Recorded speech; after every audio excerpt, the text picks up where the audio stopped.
Misteri Randa Jenazah.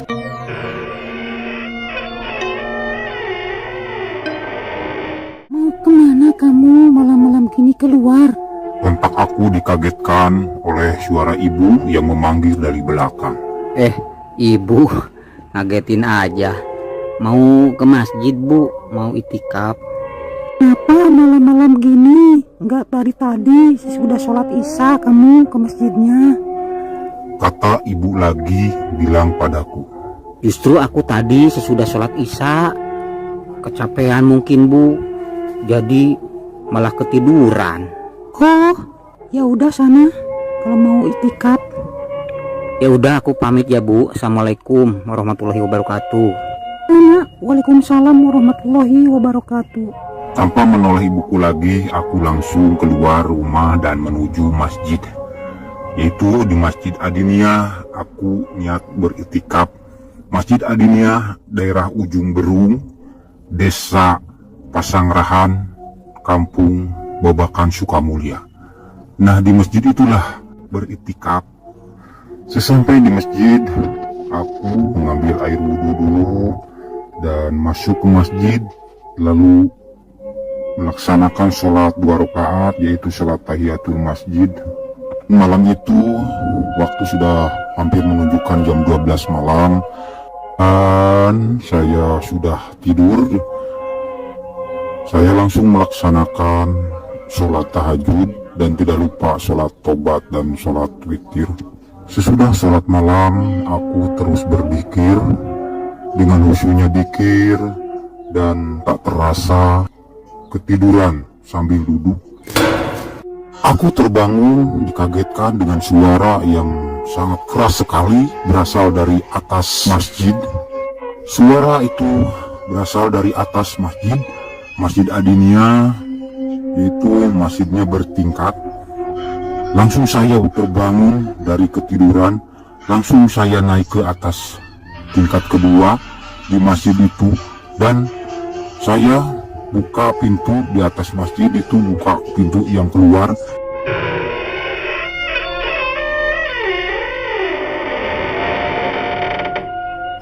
Sontak saya kaget melihat keranda, yaitu keranda jenazah yang berserakan di bawah, tutup dan bawahnya terbuka. Mungkin ini dulu waktu penyimpanan orang di atas enggak nyimpan dengan baik, karena menurut orang-orang bilang jangan menyimpan keranda jenazah disandarkan karena mungkin akan menimbulkan suara atau hal-hal yang di luar nalar manusia. Bergegas saya membereskan keranda dan alas dengan tutupnya saya tutupi dengan rapi. Astagfirullahaladzim. Sontak saya kaget karena telinga saya terhembus angin yang begitu kencang dan saya tak sadar. Saya menengok ke arah atas, sesungguhnya dengan rasa kaget karena tiupan angin yang begitu kencang. Saya merasakan ada bayangan di atas kepala saya dan saya menengok ke atas. Ada segumpal asap yang berbentuk makhluk sekilat langsung masuk menuju rumah, 3 rumah dari masjid. Dengan kecepatan yang sangat cepat hilang masuk ke rumah tersebut. Saya beristighfar sampai 3 kali dan saya coba menghilangkan peristiwa tersebut. Apa itu benar nyatanya atau hanya halusinasi saya. Saya langsung turun ke bawah sesudah membereskan keranda jenazah. Saya pas turun di bawah, saya langsung bergumam dalam hati saya. Astagfirullahaladzim, astagfirullahaladzim, astagfirullahaladzim. Ada apa ini malam? Kok rasanya beda banget sama malam-malam biasanya? Kok rasanya ngeri? Apa jangan-jangan?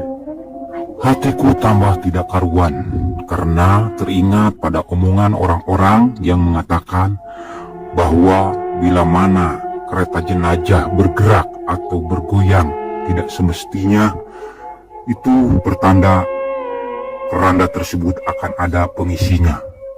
Hal lain yaitu mungkin bakal ada yang meninggal saat itu. Jangan tinggalin saya, Kak. Kayak saya dengan siapa, Kak? Jangan tinggalin saya, Kak. Aku dikagetkan kembali waktu aku mau keluar masjid, yaitu berniat untuk berwudu karena akan melanjutkan dzikir saya kembali. Aku mendengar tangisan itu berulang-ulang. Lalu aku menoleh dari arah suara tersebut. Ternyata suara itu berada dari 3 rumah dari masjid. Maka aku bergegas menuju rumah tersebut dan mengetuk pintu. Ada apa, Wak? Wak, ada apa, Wak? Tolong buka pintunya, Wak. Aku datang ke rumah itu yang tidak lain rumah itu yaitu rumahnya Wak Atang yang berdekatan dengan masjid. Seketika itu tangisan pun berhenti dan pintu pelan-pelan ada yang buka dari dalam.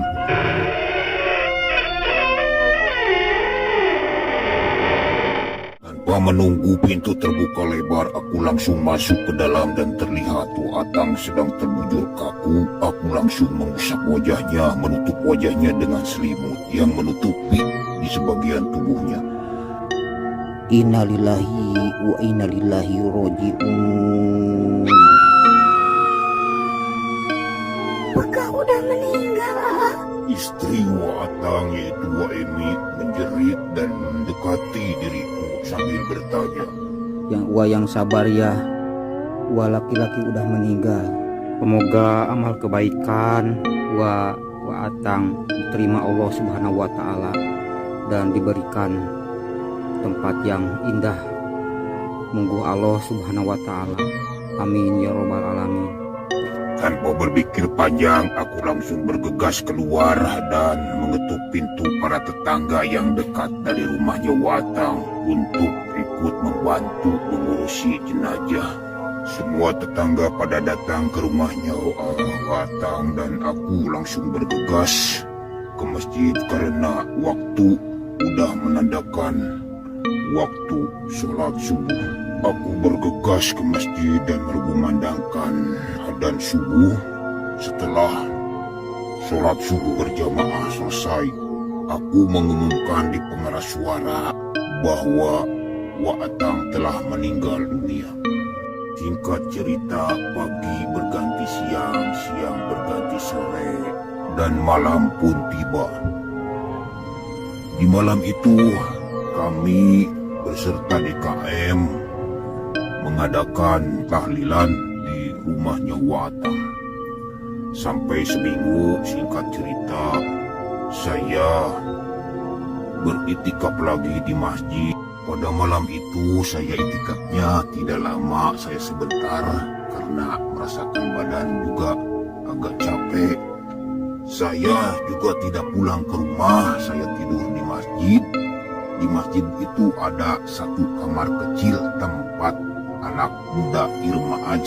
Aku masuk dan aku tidak langsung tidur. Aku membuka buku bacaan-bacaan tentang tauhid. Aku membaca dan tiba-tiba aku dikagetkan dari rak buku yang jatuh dan disusul. Di situ juga ada tempat kain kapan dan kain kapannya jatuh ke bawah dan membuka lebar. Aku kaget, aku langsung mendekati. Raden, ada apa ini? Lah, kok gak ada angin? Buku pada jatuh. Dan itu kain malah. Kain apa itu? Jatuh lagi tuh kain. Mungkin pada waktu itu pas ada yang meninggal, Pak DKM menyimpannya tidak di gudang. Biasanya kain kapan disimpan di gudang. Karena mungkin tidak sempat, Pak DKM menyimpan kain kapan ini di tempat kamar tempat anak muda Irmaaj tidur atau istirahat. Tanpa berpikir panjang, saya terus membereskan buku-buku yang jatuh dan juga membereskan rapih kembali kain kapan tersebut. Malam itu terasa merinding sekali karena kejadian barusan. Aku tidak jadi tidur di masjid. Aku langsung bergegas pulang dan tidur di rumah. Terjadi keanehan kembali saat aku tidur. Aku terbangun karena badanku terasa berat, ada yang menindih. Rasanya ada tubuh besar menindih badanku. Aku terengap-engap, napas tersendat-sendat, keringat dingin keluar. Dan aku teringat surat Al-Fatihah yang sering aku bacakan dan sering aku dikirkan. Aku mulai membacakannya dalam hati dan aku membacakan surat Al-Fatihah sampai keanehan terjadi pada waktu aku membaca di tengah ayat, yaitu iyyaka na'budu wa iyyaka nasta'in. Sedikit-sedikit badan makhluk yang menindihku hilang dan badanku terasa ringan kembali. Aku teruskan membaca Al-Fatihah sampai selesai dan terbelalak kembali. Mataku membuka lebar. Pas di situ aku lihat sekeliling, bukan di kamarku, bukan di rumahku. Ternyata aku masih di masjid, tidur di masjid. Astagfirullahaladzim, apa aku mimpi ya? Gumamku dalam hati. Tanpa berpikir panjang, aku langsung keluar dari kamar masjid tersebut dan aku langsung pulang kembali ke rumah. Aku mengetuk pintu keras sekali, menyuruh ibuku untuk membuka pintu. Bu, buka pintu, Bu. Bu, buka pintunya, Bu. Bu, buka pintu, Bu. Teriakku memanggil ibu untuk membukakan pintu. Gak lama pintu pun terbuka dan keluarlah ibuku dan membukakan pintu. Dari mana kamu? Kok baru pulang jam segini? Jam berapa ini? Ucap ibuku sambil menatap wajahku. Soalnya kamu itikaf di masjid. Sekarang malah pulang ke rumah. Ucap ibuku kembali. Tidak menunggu aku menjawab. Bu, aku tidur di rumah aja. Hari ini, malam ini, rasanya aku pingin di rumah tidurnya. Ucapku singkat tanpa memberikan tahu kepada ibuku bahwa ada kejadian aneh dalam diriku. Aku langsung masuk ke kamar dan sebentar merenung saat kejadian yang aneh. Tak lama ngantuk pun tiba dan aku terlelap kembali. Aku terbangun kembali di saat ada suara yang mengagetkan membangunkan diriku. Pas begitu aku membuka mata, kok aku ada di masjid. Sejak kejadian itu, Jody pun mengalami sakit hampir sebulan.